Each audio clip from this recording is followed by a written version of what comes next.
Hoje eu quero conversar com você sobre um coração inclinado a ouvir a voz de Deus. Alguma vez na sua vida, você já ouvindo a voz da consciência se perguntou: é eu que estou querendo ou será que é Deus que está falando comigo? Alguma vez você já fez algum teste do tipo: vou abrir a Bíblia e vou deixar Deus falar comigo? Aonde eu abrir a Bíblia, então ali Deus vai falar comigo. Já fez isso alguma vez? Eu já vi pessoas fazerem isso e deu muito errado. A verdade é que o grande desejo de Deus para mim e para você é que nós tenhamos um coração inclinado para as coisas espirituais. Um coração inclinado para perceber, para detectar, para saber quando é Deus falando conosco. Um coração que está muito mais atento a ouvir a voz do Espírito do que a voz dos seus próprios desejos. Mas pastor, como é que eu faço para ter um coração disposto a ouvir a voz de Deus? Para que você possa compreender isso, eu gostaria de contar ou iniciar essa história relatando algo na Bíblia que muitas vezes nós passamos despercebido. De todos os profetas bíblicos do Antigo Testamento, seguramente dois se destacam. O primeiro deles é Moisés. Afinal de contas, 6 livros do Antigo Testamento foram escritos por ele, sendo o primeiro livro escrito de toda a Bíblia o livro de Jó. E depois os outros 5 livros escritos por ele, começando em Gênesis, terminando em Deuteronômio. Moisés foi, sem sombra de dúvidas, uma das figuras, se não a figura mais proeminente do Antigo Testamento. Aliás, até hoje, judeus, islâmicos e cristãos reconhecem Moisés como o maior líder humano que já pisou nessa terra. Obviamente, excluindo Jesus. O segundo personagem do Antigo Testamento, extremamente famoso, porque a sua existência, ela não apenas ficou circunscrita ao seu tempo, mas o seu nome foi emprestado para se tornar profético, foi Elias.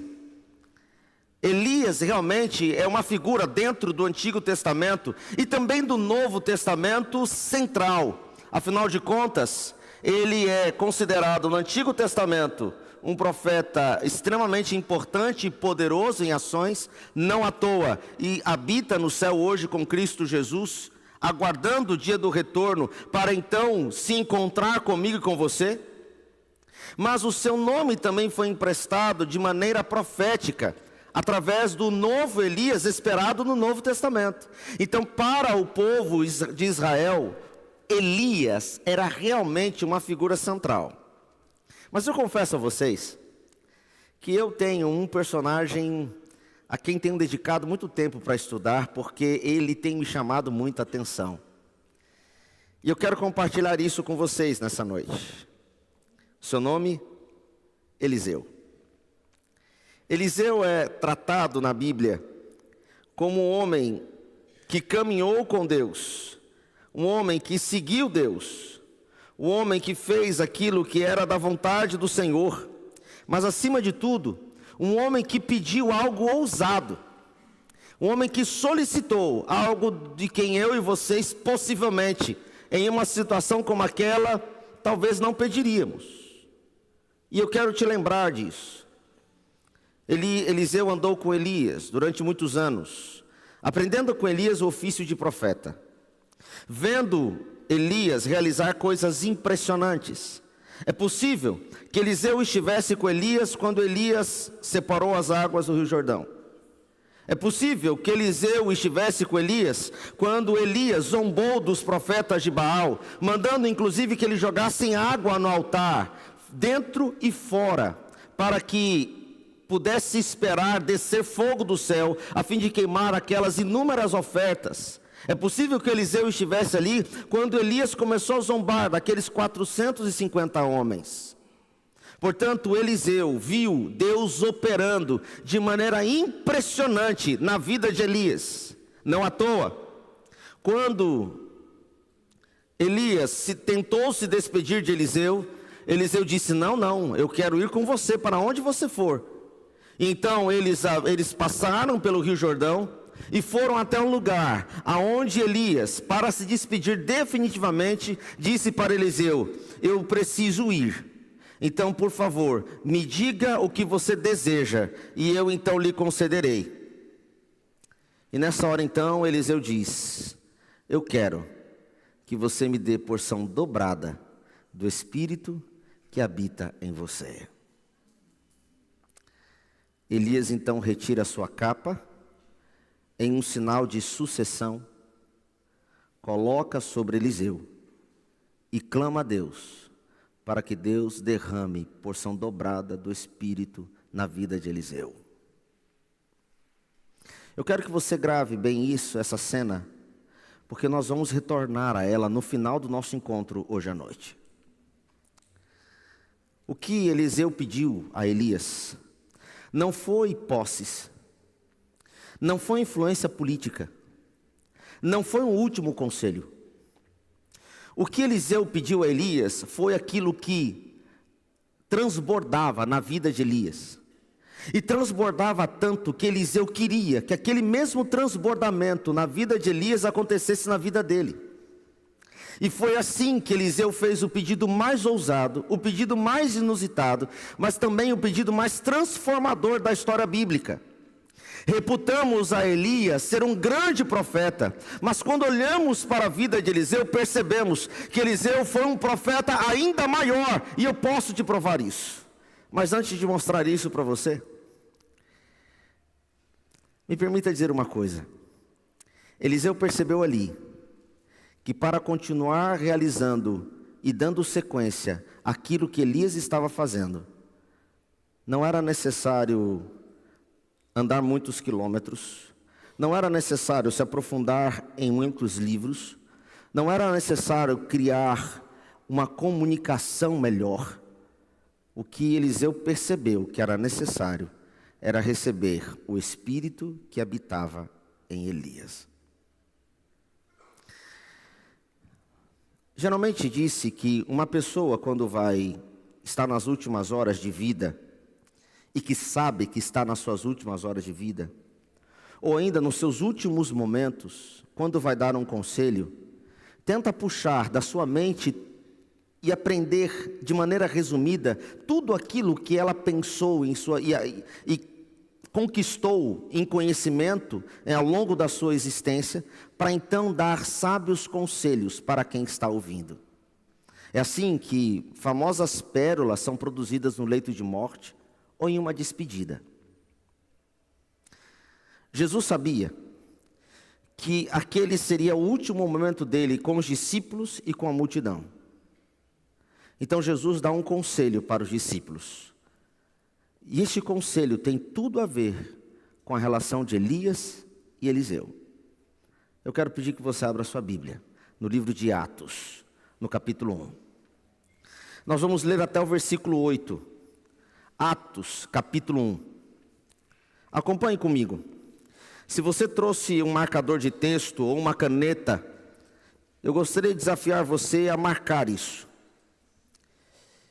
Atos, capítulo 1. Lucas vai descrever isto. Fica evidente que Lucas está escrevendo esse livro, ou essa carta, esse texto para Teófilo. Não temos muitas informações sobre ele. Possivelmente Teófilo fosse um importante convertido da época do Evangelho. Possivelmente um homem rico, afinal de contas não era barato encomendar que alguém escrevesse. Era uma atividade muito cara. E Lucas endereça Atos a Teófilo. Então ele começa dizendo assim, no versículo 1. Escrevi o primeiro livro, ó Teófilo. Lucas está falando do livro que leva o nome dele. Relatando todas as coisas que Jesus começou a fazer e a ensinar. Até o dia em que, depois de haver dado mandamentos por intermédio do Espírito Santo aos apóstolos que escolhera, foi elevado às alturas. A estes também, depois de ter padecido, se apresentou vivo, com muitas provas incontestáveis, aparecendo-lhes durante 40 dias, e falando das coisas concernentes ao reino de Deus. E comendo com eles, determinou-lhes que não se ausentassem de Jerusalém, mas que esperassem a promessa do Pai, o qual disse ele: de mim ouvistes, porque João na verdade batizou com água, mas vocês serão batizados com o Espírito Santo, não muito depois desses dias. No verso 6, diz Lucas, que um dos discípulos, olhando para ele, perguntou: Mestre, será este o tempo em que o Senhor restaurará o reino de Israel? E Jesus, no verso 7, responde dizendo: não vos compete conhecer tempos ou épocas que o Pai reservou para a sua exclusiva autoridade e conhecimento. Mas, verso 8, recebereis poder ao descer sobre vós o Espírito Santo, e sereis minhas testemunhas, tanto em Jerusalém, como em toda a Judeia, Samaria e até os confins da terra. Eu não sei se você percebeu, mas existe uma palavra que aparece de maneira recorrente nesses 8 versículos. Qual é ela? Qual é a palavra mais recorrente que aparece nesses 8 versículos? Espírito Santo. Perceba que Lucas vai enfatizar a preocupação de Jesus, no último momento de Jesus com os discípulos, a preocupação de Jesus em dizer: olha, vocês precisam receber o Espírito Santo. Vocês precisam que seja derramado, que desça sobre vocês o Espírito Santo, para que vocês possam viver de acordo com aquilo que eu orientei, para que vocês possam ser aquele a quem eu sonho, para que eu possa operar na vida de vocês, e para aquilo que eu estou ensinando a vocês, de fato se torne uma realidade, uma prática. Vocês precisam do Espírito Santo. Jesus vai enfatizar isso em vários momentos ao longo desses 8 versículos. Na verdade, alguns teólogos chegam a dizer que o título do livro de Atos está mal escrito. Ele não deveria se chamar Atos dos Apóstolos. O correto deveria ser Atos do Espírito Santo na vida dos apóstolos. Por quê? Porque o que acontece no livro de Atos é uma descrição do que Deus é capaz de fazer na vida de gente comum, gente como eu e você. Quando nós olhamos para o que o Espírito Santo fez na vida dos discípulos, as coisas inacreditáveis, os milagres incontáveis e impressionantes, o que nos deveria impressionar não é os discípulos, mas o que o Espírito fez na vida deles.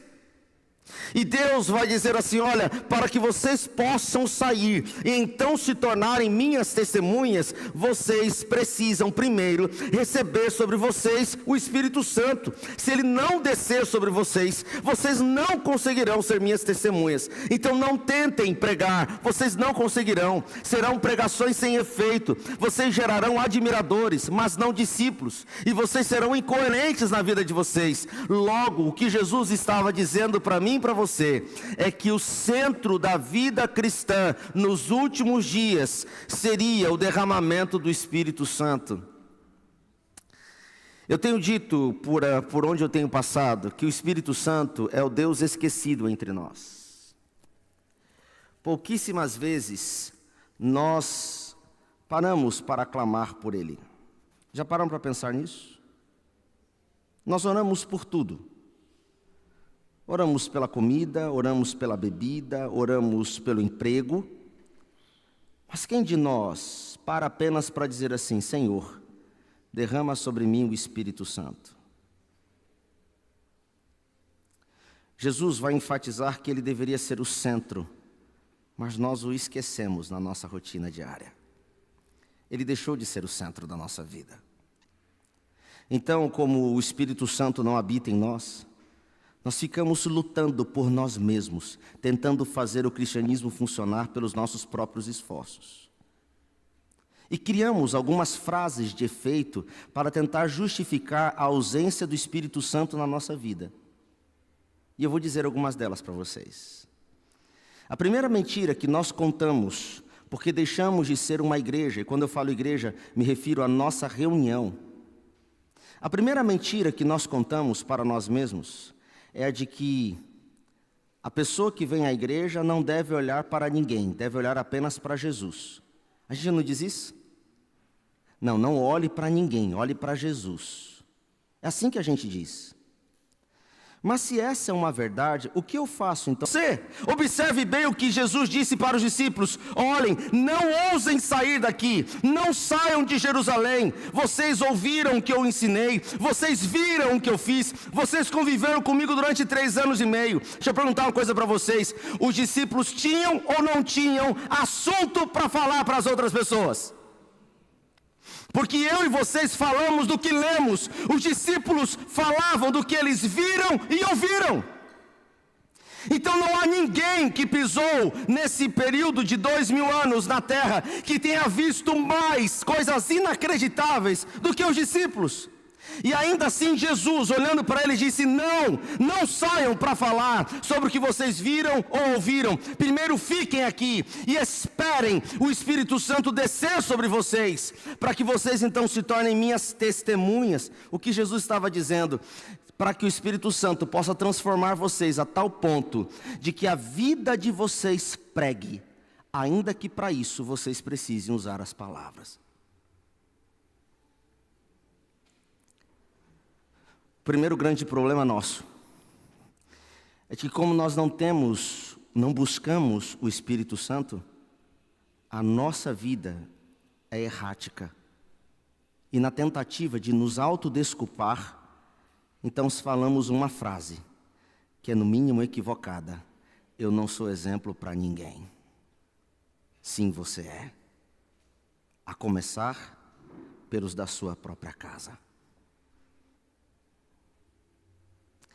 Uma das maiores crises que as igrejas evangélicas têm vivenciado, e isso inclui a igreja adventista, é a ausência do exemplo do lar. Filhos que crescem em lar cristão, mas que não querem mais saber do cristianismo, porque seus pais viviam a capa de cristãos, mas viviam um inferno dentro de casa. O pai andava com a Bíblia debaixo do braço e uma roupa bonita na igreja, mas chegando em casa, viviam justamente o oposto do clima que eles diziam viver. Famílias que já não buscam mais o Senhor, que já não têm mais o culto familiar como principal atividade do seu dia e da sua rotina. Homens que não estão mais preocupados em serem guiados pelo Espírito. Mulheres que não têm mais a preocupação de edificar a casa ou o lar. Gente que frequenta a igreja, mas não vive a igreja fora dela. Por quê? A razão é muito simples: não estamos mais sendo guiados pelo Espírito.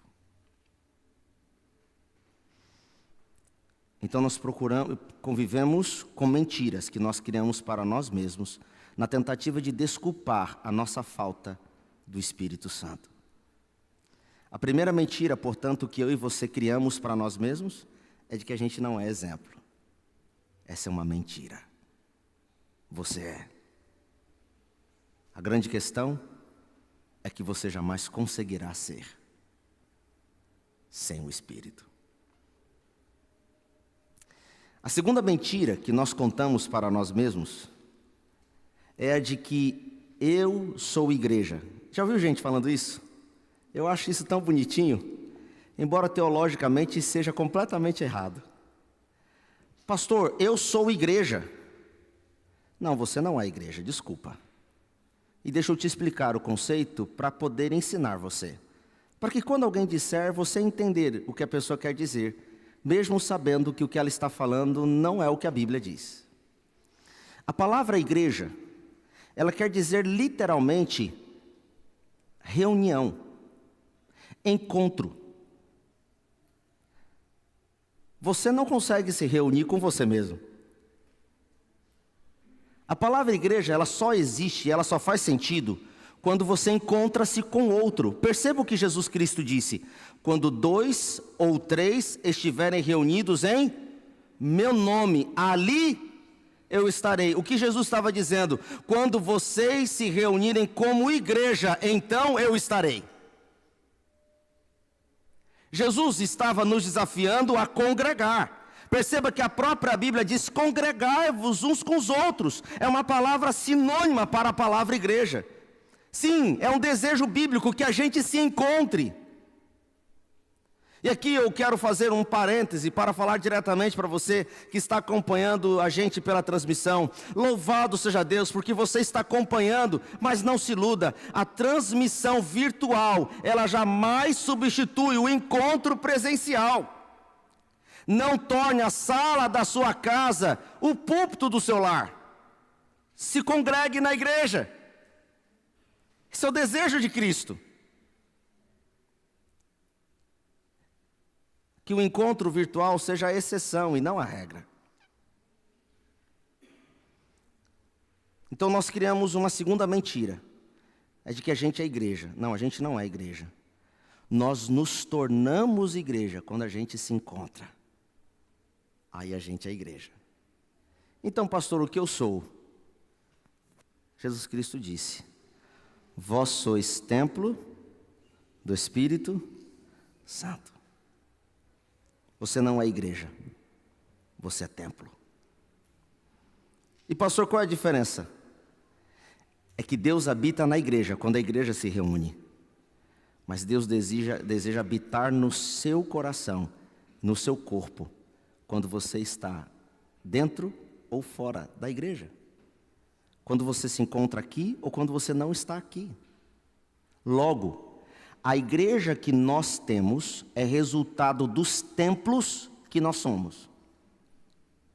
Então, se a igreja de Botafogo é uma igreja que tem o Espírito Santo, não é porque você tem um culto vibrante, não é porque você tem um louvor empolgante, não é porque você tem mensagens de sermões maravilhosos, não se iludam. Ninguém vive se alimentando das migalhas. O verdadeiro banquete acontece fora daqui. Quando você abre a sua Bíblia, quando você dobra os seus joelhos e quando você ora, ali é o banquete. O que você vive aqui é a sobremesa. Logo, Deus deseja tornar você templo. Ele deseja habitar em você. Isso é tão sério. O Espírito Santo levou isso tão a sério que, se você olhar o livro de Apocalipse, você tem o trono de Deus o Pai, ali expresso. Se você olhar o livro de Apocalipse, você tem o trono de Deus o Filho, ali expresso. Mas eu te pergunto, aonde está o trono do Espírito Santo? Aonde está? Diz o Espírito de Profecia, que a parte que coube ao Espírito Santo, no plano da redenção, foi abdicar de seu trono do céu, para tornar o nosso coração a sua habitação eterna. Então sim, Ele quer habitar corporalmente em nós, por toda a eternidade. Ele quer transformar você no templo vivo dEle. Então não, irmãos, você não é igreja. Você se torna igreja quando você se congrega, mas você é templo. E Deus deseja habitar em você, Deus deseja morar em você, Deus deseja tabernacular, montar tenda, construir casa e ali morar no seu coração. Então sim, quando nós não temos o Espírito Santo em nós, então começamos a arranjar desculpas. Ou então engrandecemos-nos a nós mesmos, dizendo, a gente é igreja, eu sou igreja. Não, você não é. Mas você é templo. E para ser templo, o Espírito precisa morar em você. Então quero te perguntar, mas você não precisa me responder. É uma pergunta apenas para você refletir. Você está sendo templo? O Espírito está habitando em você?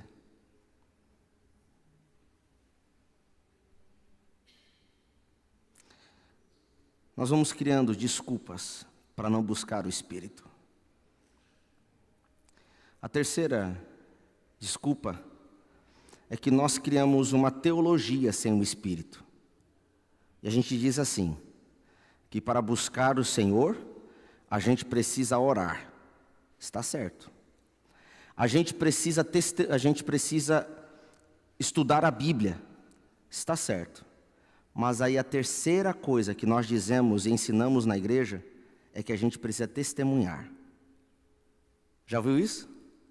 O tripé da vida espiritual, irmãos, é oração, estudo da Bíblia e testemunho. Quantos já ouviram isso na igreja? Quantos já ouviram? Olha, muitos já ouviram. O tripé da vida espiritual, irmãos, é oração, estudo da Bíblia e testemunho. Só que esse ensinamento está errado. Porque eu não testemunho, eu não consigo fazer isso.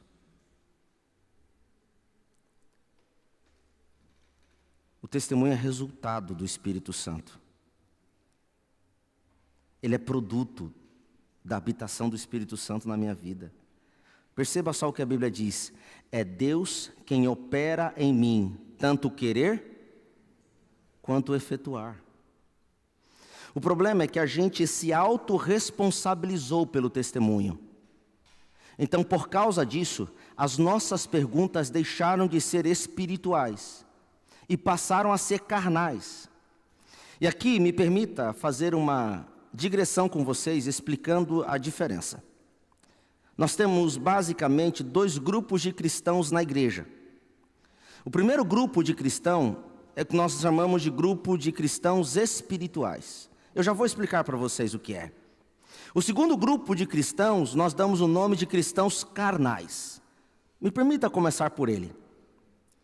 O cristão carnal e o espiritual, eles são difíceis de serem percebidos logo de cara, porque eles frequentam a igreja. Eles participam das atividades da igreja. Você tem cristãos espirituais e carnais no acionato. Você tem cristãos espirituais e cristãos carnais no ministério da música. Você tem cristãos espirituais e cristãos carnais na escola sabatina, como professores. Os cristãos espirituais e os cristãos carnais estão misturados dentro da igreja. E a grosso modo, você não consegue perceber a diferença entre eles. Mas me permita mostrar para vocês a diferença, para que você compreenda. Para o cristão carnal, Jesus Cristo é o exemplo. Mas ele não se sente impelido a seguir. Ele arranja desculpas para ele mesmo. Então, Jesus é um exemplo, mas Jesus não é o padrão. Ele utiliza frases do tipo: não, Jesus é Jesus, né? Quem sou eu, né?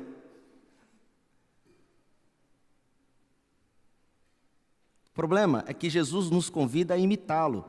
Não, Jesus não está dizendo que você tem que ser perfeito, mas Jesus está dizendo que Ele é o seu padrão. Para o cristão espiritual, a pergunta é: o que Jesus espera de mim? Porque a minha vontade é fazer isso, mas o que Jesus espera que eu faça? É isso? Não, Jesus espera isso. Então eu vou fazer, ainda que não seja a minha vontade, porque a minha vontade é fazer a vontade de Jesus. Essa é a preocupação do cristão espiritual. A preocupação do cristão carnal não é essa. A preocupação do cristão carnal é fazer a sua vontade. Então ele começa a fazer perguntas do tipo: pastor, no final das contas, me diga sinceramente, eu posso ou não posso ir no cinema? E eu ouço muitos jovens me perguntando isso, e eu fico pensando assim, gente, não faz o menor sentido. É como se a pessoa estivesse perto do abismo, e ele está olhando para o pastor e dizendo assim: pastor, até onde eu posso ir na beira? Ele pergunta assim, pastor, qual é o ponto que eu posso namorar? Até que ponto eu posso namorar? Até onde eu posso ir com a minha mão?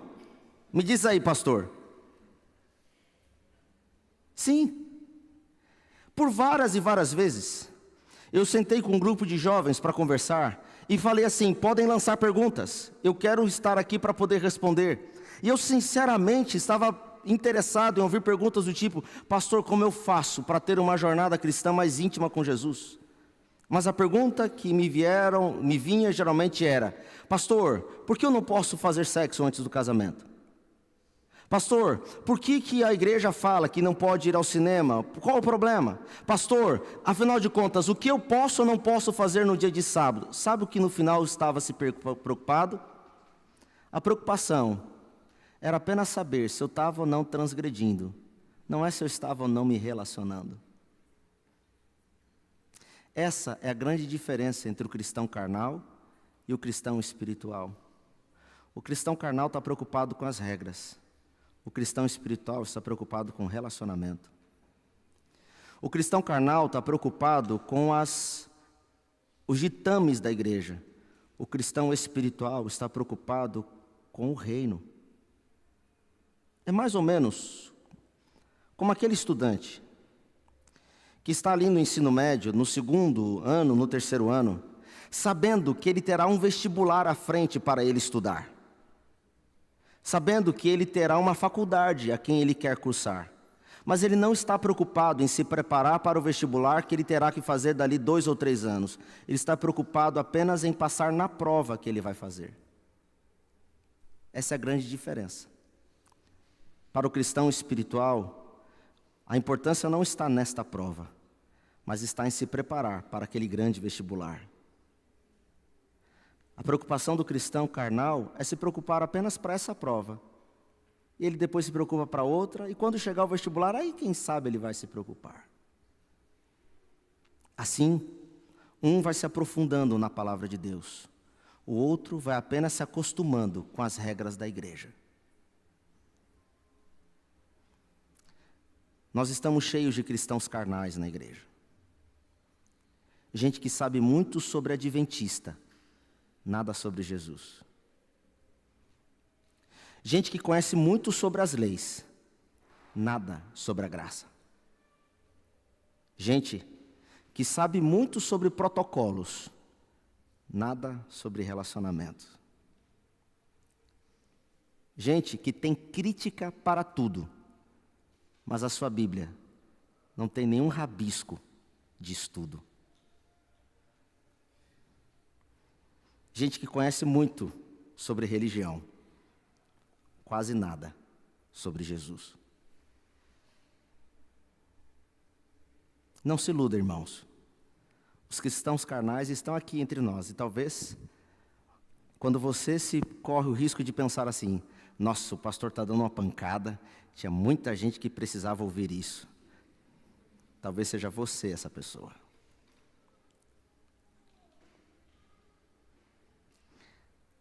O resultado direto é uma igreja que vive incoerências. E me permita ser provocativo aqui agora, apenas para mostrar para você o quanto nós nos tornamos incoerentes sem perceber.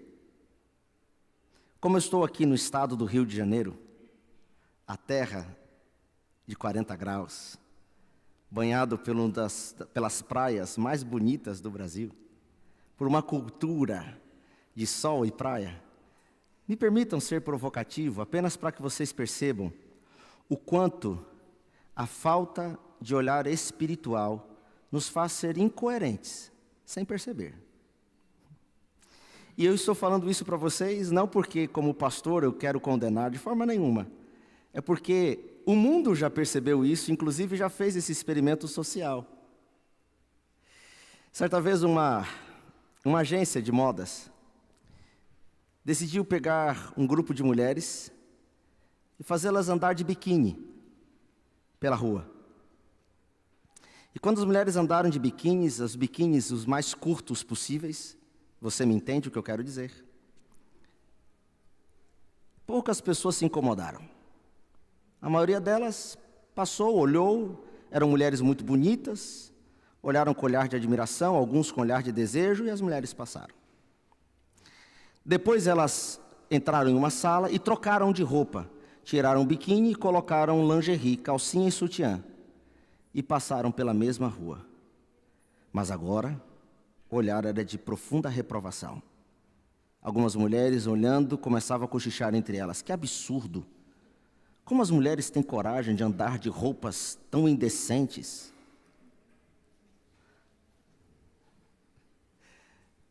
A diferença é o tecido. Percebe a incoerência? Porque, na verdade, aquelas roupas que elas agora estavam usando, de lingerie, eram até mais decentes do que os biquínis que elas usaram antes. Mas nós toleramos. E por que nós toleramos? Porque os nossos olhos se tornaram tão culturalmente acostumados que nós não percebemos mais as incoerências que nós mesmos temos. Eu apenas citei esse exemplo para você perceber que são muitas as incoerências. Eu poderia passar a noite falando de algumas incoerências nossas. Não quero aqui com isso atacar, ofender, muito menos falar mal da cultura. Mas eu quero apenas mostrar para você que quando nós não estamos no Espírito e não temos o Espírito, nós engolimos um camelo e vomitamos formigas.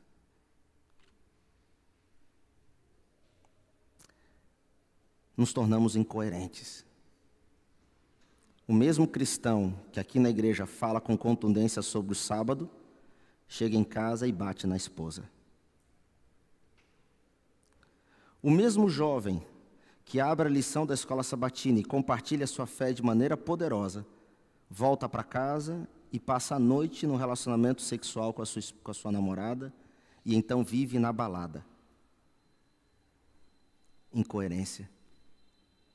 Não fique pensando que eu estou aqui para acusar os seus pecados, até porque eu também tenho muitos. Mas é só para mostrar para você o quanto nós corremos o risco de sermos inconstantes na vida espiritual. Por quê? Porque nós não conseguimos ser testemunhas por nós mesmos. É impossível, porque nós somos incoerentes. Somente o Espírito é capaz de nos trazer coerência. Somente o Espírito é capaz de nos trazer constância. E por esta razão, somente o Espírito é capaz de dividir os nossos pensamentos e separar aquilo que é o nosso desejo daquilo que é a vontade de Deus. Precisamos, meus amores, meus queridos, do Espírito Santo.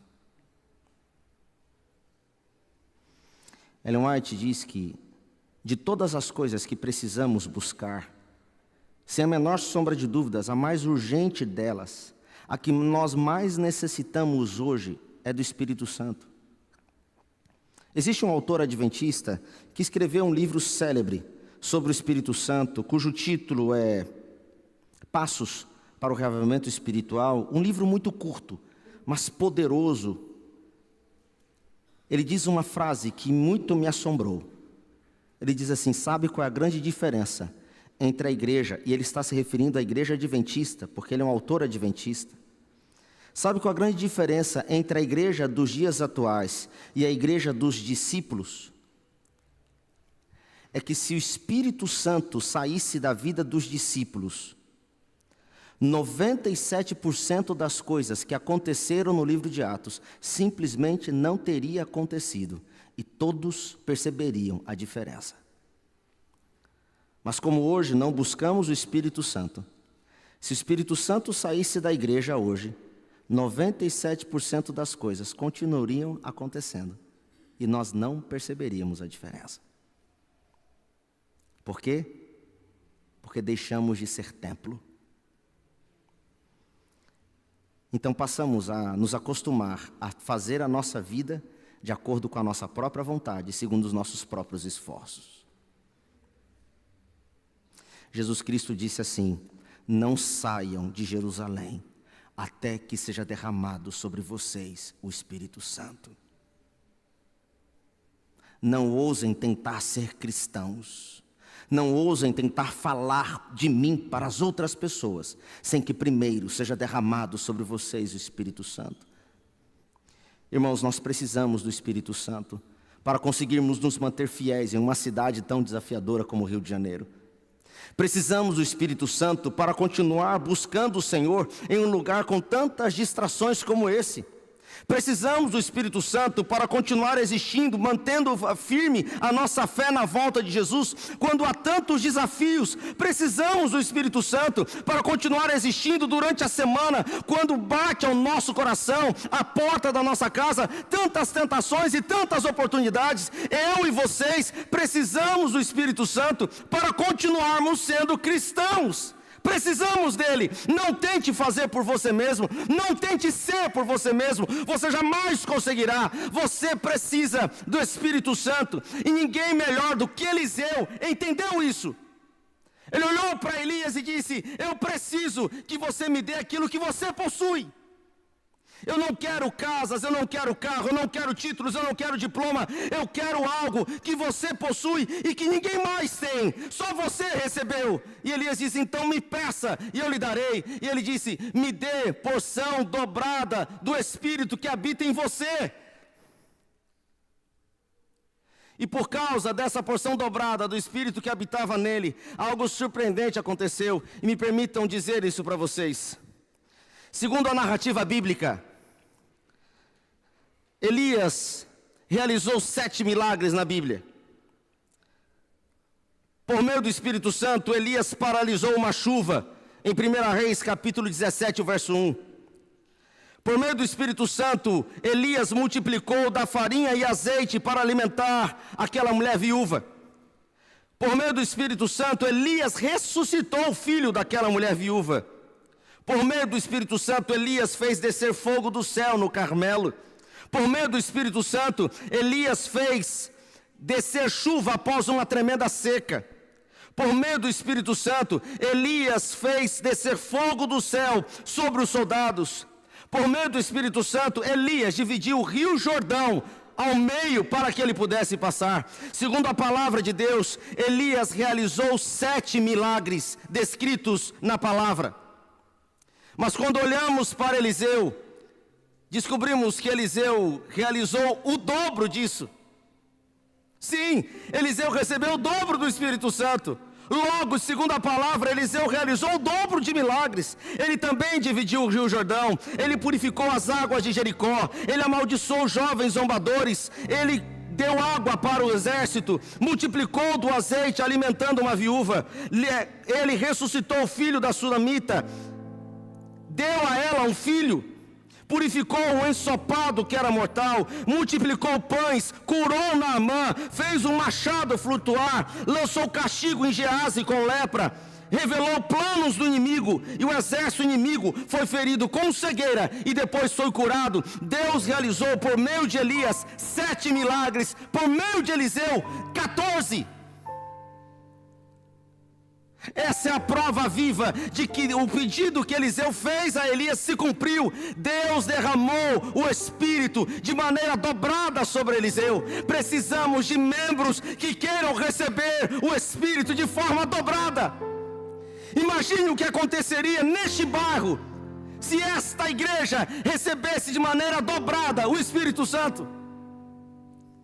Imagina, jovens, o que aconteceria na vida de vocês se Cristo derramasse sobre vocês o Espírito Santo. Imagina quão poderosa seria as suas pregações. Imagina quão poderoso seria a sua vida. Imagina quão inquestionável seria o seu testemunho. Imagina quão inabalável seria a fé de vocês.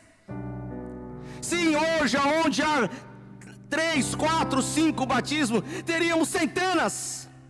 Veríamos milhares de conversos entregando a vida nas mãos de Jesus, porque o Senhor já guardou aqueles a quem Ele quer salvar, mas depende de nós recebermos o Espírito para acessá-los. Então precisamos, irmãos, do Espírito. Precisamos do Espírito para parecer mais com Cristo e menos conosco. Precisamos do Espírito para conhecer mais Jesus e menos a nós mesmos. Precisamos do Espírito para deixarmos a incoerência de lado. Precisamos do Espírito para falarmos e agirmos com poder. Precisamos do Espírito para não apenas dizer que somos, mas de fato sermos cristãos. Precisamos do Espírito para que o nosso coração esteja inclinado a ouvir a voz de Deus. Existe um texto bíblico muito conhecido de todos nós, no livro de Mateus, capítulo 7, Jesus Cristo diz assim: pedi e dar-se-vos-á, buscai e achareis, batei e abrir-se-vos-á, porque todo aquele que pede recebe, todo aquele que busca encontra, e todo aquele que bate a porta abrir-se-lhe-á. Então Jesus explica esse texto, dizendo para os discípulos: quem de vocês, sendo pai, se o seu filho lhe pedir uma pedra, dará em lugar um pão? Pedir um ovo, dará em lugar uma serpente? Ora, vocês que têm um coração mau, sabem dar coisas maravilhosas aos filhos de vocês. Quanto mais o Pai Celestial dará a vocês aquilo que vocês pedirem. É isso que está em Mateus. Mas Lucas, o mesmo que escreveu o livro de Atos, ao descrever essa cena, fala algo surpreendente. Ele começa dizendo a mesma coisa. E disse Jesus: pedi e dar-se-vos-á, buscai e achareis, batei e abrir-se-vos-á, porque todo aquele que pede recebe, todo aquele que busca encontra, e todo aquele que a porta bate, a porta abrir-se-lhe-á. E ele continua dizendo: ora, vocês que são pais maus, ou são maus, sabem dar boas coisas aos vossos filhos. Ele termina a sentença dizendo: quanto mais Deus dará o Espírito Santo a quem pedir. Pastor, como eu harmonizo esse texto? Muito simples. Jesus estava dizendo que Deus tem poder para dar o que você precisa. Mas Lucas registra que o que Deus deseja é te conceder o Espírito Santo. Eu sonho com uma juventude que se levanta, não para defender uma bandeira ideológica, não para empunhar o logo de uma igreja, mas eu sonho com uma geração que se levanta porque o Espírito Santo está presente em seus corações, porque clamaram e receberam em porção dobrada.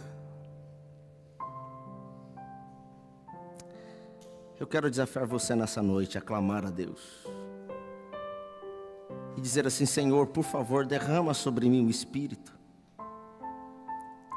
Ellen White, comentando sobre isso, diz assim: Deus deseja dar a todos, mas Ele não o faz para sempre. É necessário pedir a Ele todos os dias. E ela termina dizendo: o Senhor derrama provisão apenas diária. Portanto, significa dizer que nós precisamos pedir o Espírito todos os dias. Não é uma vez na semana, não é uma vez no mês. Precisamos pedir todos os dias. Então, sem querer apressar os passos dessa semana, mas já te perguntando hoje: como está a sua vida de oração? Você tem clamado a Deus para que Ele derrame sobre você o Espírito? Por onde eu tenho passado, eu tenho feito um desafio muito simples. É um apelo sincero, mas prático. Eu não vou pedir que você venha à frente, não vou pedir que você se levante, mas eu quero fazer algo mais significativo com você. Eu gostaria que você pegasse o seu celular. Pega o seu celular.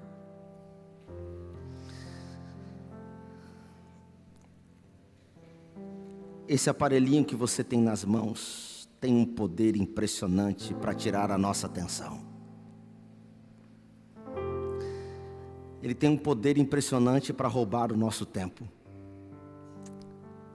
Ele tem um poder impressionante para nos atrair para um mundo paralelo da realidade.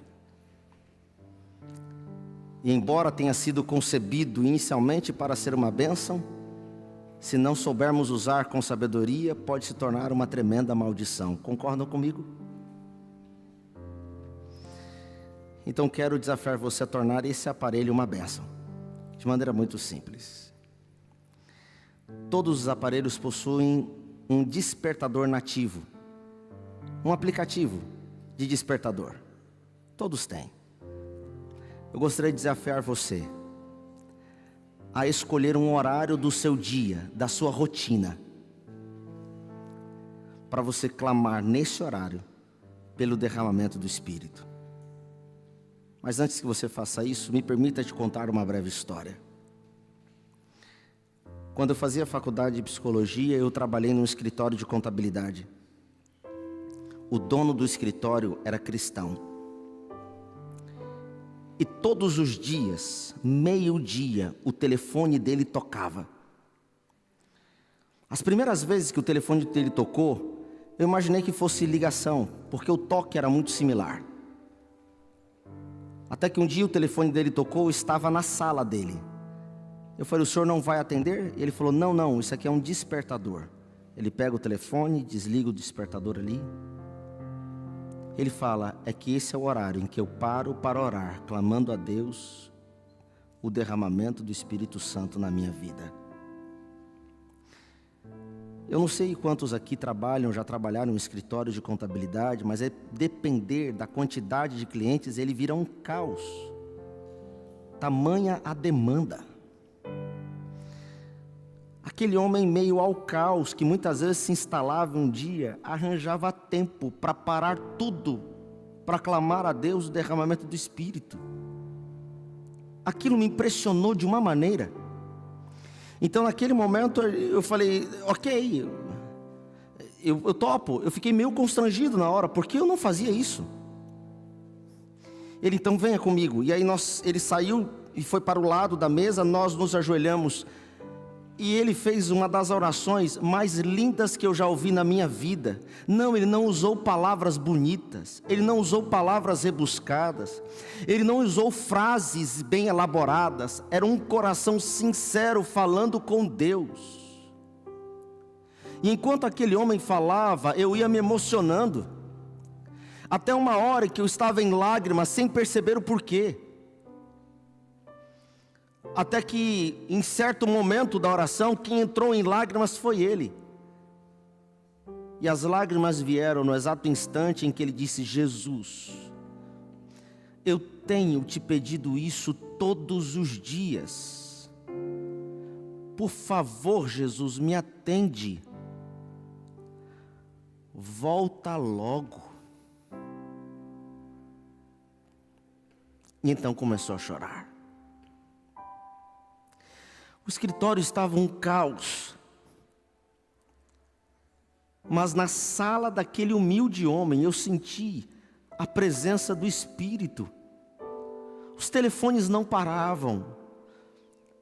Era possível ouvir, ainda que distante, o tilintar dos teclados, dos computadores, dos funcionários daquela empresa. Era possível ouvir o barulho dos sapatos batendo nos corredores, portas batendo. Era o barulho de um escritório. Mas em meio àquele barulho, naquela sala, eu sentia a presença do Eterno, através da vida de um homem, que havia se proposto a parar o que ele estivesse fazendo, para apenas pedir que o Espírito Santo fosse derramado. Em outros momentos em que ali estive trabalhando, pude ver de maneira poderosa Deus atuando na vida daquele homem em certa oportunidade. O celular tocou, hora de orar. Hora de orar para pedir o Espírito Santo. Era só para isso que ele orava. Mas ele estava em uma ligação. Do outro lado, um cliente ligando para ele porque o fiscal da prefeitura estava na sua loja. Era um momento desesperador. Precisava dos talões de notas fiscais. Precisava de orientação para passar para o fiscal da prefeitura. O fiscal da prefeitura estava impaciente. Era possível ouvir aquele homem falando ao telefone. Mas quando o celular tocou, ele interrompeu o cliente. E disse assim, amigo, eu sei que você está nesse momento numa situação muito delicada e exige pressa. Nós vamos resolver. Mas este horário é o horário em que eu entrego nas mãos do meu Deus toda a minha vida. Eu queria pedir a você apenas um instante para nós orarmos juntos. E após esta oração, a gente continua. Pode ser? Do outro lado, um silêncio. Ele então ora. Quando termina a oração, aquele cliente que estava desesperado começa a chorar. Ele espera o cliente terminar de chorar e ele diz, podemos continuar? E o cliente diz, não precisa. Enquanto você orava, o fiscal veio falar para mim e disse: eu volto aqui outro momento. Converse com seu contador com calma. Pegue todos os documentos que você precisa. Amanhã eu volto. Ele termina o telefone dizendo: eu não sei o que você acabou de fazer, mas o fiscal de antes da sua oração não era o mesmo fiscal de depois da sua oração.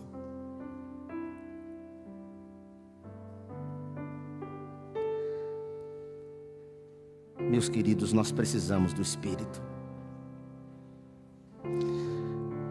Precisamos do Espírito para sermos templo. Precisamos do Espírito para sermos testemunha. Precisamos do Espírito para recebermos de Deus porção dobrada, a fim de vivermos com coerência o Evangelho. Precisamos do Espírito para sermos cristãos. Então, agora que você pegou o seu telefone, eu quero, pelo poder do Espírito, desafiar você. Coloque no seu celular um momento para despertar, independente do horário. Escolha na sua rotina um momento que seja mais possível. Pode ser de manhã, pode ser à tarde, pode ser à noite, em que você vai parar apenas para dizer: Senhor, derrama sobre mim o Espírito. Da mesma maneira como Eliseu pediu e recebeu, eu clamo nesse momento: derrama sobre mim o Espírito. Derrama sobre mim o Espírito para que eu seja um esposo melhor. Derrama sobre mim o Espírito para que eu seja uma esposa melhor. Derrama sobre mim o Espírito para que eu seja um pai, uma mãe melhor. Derrama sobre mim o Espírito para que eu seja um cristão de fato e genuíno. Derrama sobre mim o Espírito para que o Senhor habite em mim, transformando a minha vida em templo. Derrama sobre mim o Espírito para que o meu lar seja parte da habitação do céu. Faz isso aí agora, escolhe um horário.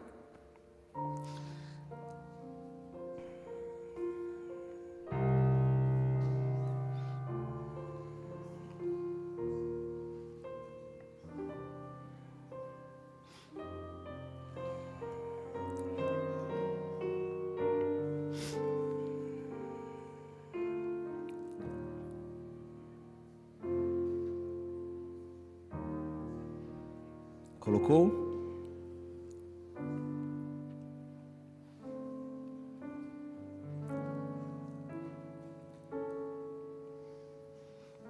Utilizando as palavras de um antigo presidente meu, ao conversar com ele sobre a revolução do Espírito, ele disse assim: Kênio, se prepare para ver o que Deus fará na vida da igreja que decide orar.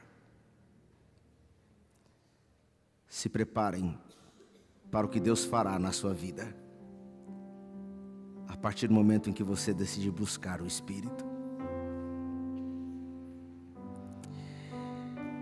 Eu quero terminar esse momento com você. Quero clamar a Deus por sua vida. Quero clamar a Deus por seu ministério. Quero clamar a Deus para que Deus derrame sobre você porção dobrada do Espírito.